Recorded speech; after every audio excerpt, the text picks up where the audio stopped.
Welcome back to Kyle's Big Board, presented by the Straight Facts Podcast, a series where we count down the top prospects in the upcoming NBA draft and analyze their games. Today we'll be looking at the number 10 prospect on my big board, Cole Anthony. Anthony is a point guard from Portland, Oregon, who grew up in Manhattan, New York, that played just one season of college ball at the University of North Carolina. Let's break down his game. First, we have to get into his strengths. First, he's just a bucket maker. He can score at all three levels, and hey, you might as well call it 4 levels because he hits the deep threes too. Averaging 18.5 points at UNC, this was very apparent. Another part of this is why Anthony is successful scoring is that he can get himself open. He's very quick with his handle, and when you can shoot off the dribble like he can, it becomes dangerous. Add in how he can finish with both hands, and he kind of has the whole scoring package. Next is his confidence.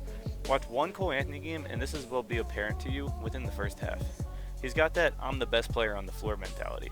He's extremely confident in his abilities, which is a nice trait to have, and rightly so. He is an NBA father, was ranked top 3 in his high school class, and was projected to be a top 5 pick before last season. This could put a chip on his shoulder when he slides to later in the lottery, but I think he'll actually be better because of it. My last strength for him is potential. Right now he's just a bit raw, but without a doubt he has one of the highest ceilings in this draft. His ability to get hot and take over games is very special. On top of that, he's athletic for the position, can shoot lights out, and I say can because he's still a little inconsistent, and overall he's just shown flashes of being an NBA star. It's just about getting to that point now.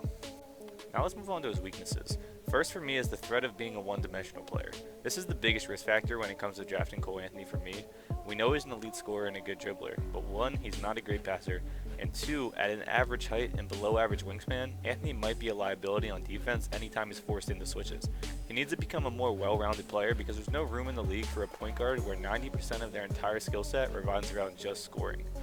Next weakness is shot selection. He too often settles for contested shots at all 3 levels. This is why he shot just 38% from the field at UNC. He knows he's capable of hitting any shot, but he needs to be able to pick and choose his spots significantly better.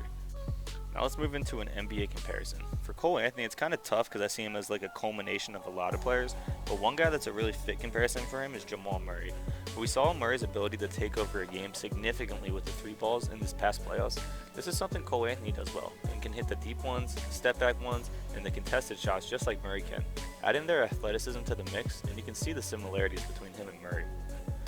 To conclude, Cole Anthony is one of, if not the best scorer in this entire draft, but we've seen him fall out of favor a bit in one season at UNC. Once a top 3 high school player and top 5 projected pick, Anthony's not at those heights anymore, but he's still the same player. If there's one guy to take a shot on late in the lottery, it's Cole Anthony. The past 3 drafts have had a big name in the 9 to 13 pick range, all being guards. This is Donovan Mitchell, Shai Gilgeous-Alexander, and Tyler Hero. And if there's anyone in this draft that could fill those shoes, it's Cole Anthony. That's all for today's episode of Kyle's Big Board, presented by the Straight Facts Podcast. Let me know what you guys think of Cole Anthony in the comment section down below, and don't forget to tune in next time when I break down the number 9 player on my big board. I hope everyone's staying safe, staying healthy, and of course, getting buckets. I'll see you guys next time.